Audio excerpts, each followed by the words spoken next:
What's up? It's Cape Sipes Custom Audio Reimagined, and this baby is finally done.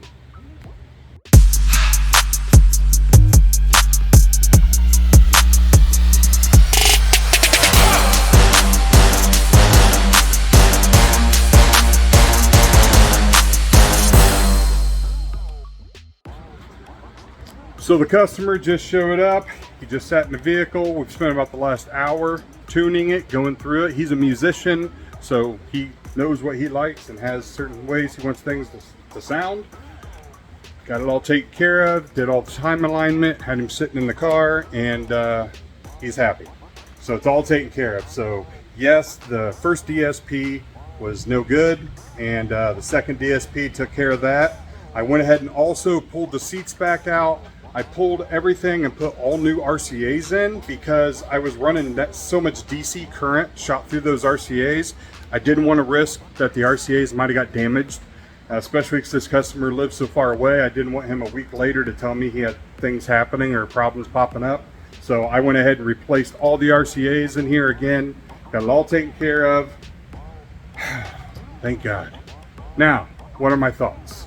My thoughts, if everything would have went perfectly and I didn't have any issues, is this is the recipe for these Broncos. The Access DSP, or any interface that'll work, but the Access DSP is the only one I found that exists, plug and play for the Ford non-amplified.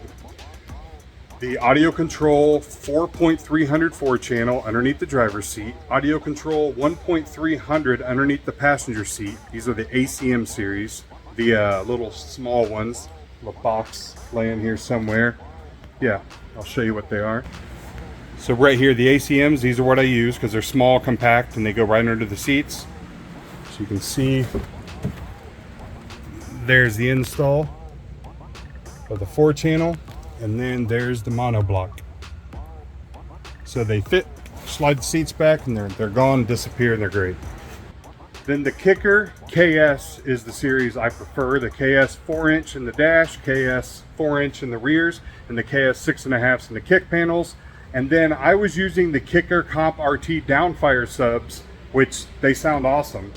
But this Stinger tailgate sub is pretty badass. I'm not gonna lie, super impressed with the output.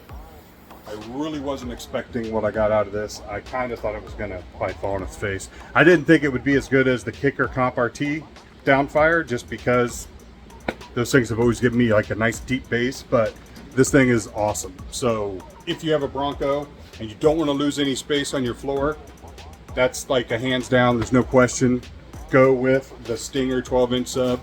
I'm only feeding 300 watts to it. It says it could take 400 RMS, so I don't even know what it sounds like with the full push to it, but it's pretty badass. So definitely a win-win there. So this is kind of the formula for the Broncos. Running into the problem with the DSP is just unfortunate and sucks. And it just happened to be on a customer that got a hotel, and I feel bad. But everything's done. We finally move on from this. I did swap out the Fords. The Kicker Power Sports, the PS4s, just not my jam. I don't like the sound of them, so took those out. So those are sitting here. I'll put them in a golf cart or something, I don't know. But now it's time for me to put the covers on these amps, sweep out this guy's truck, wipe it down, and let him get on his way back to Chicago, because I think he might have a wife that's a little upset with him. So if this is his wife watching the video, I'm sorry. It's 100% not your husband's fault, and I apologize. Please don't be mad and let him get future upgrades. Take it easy.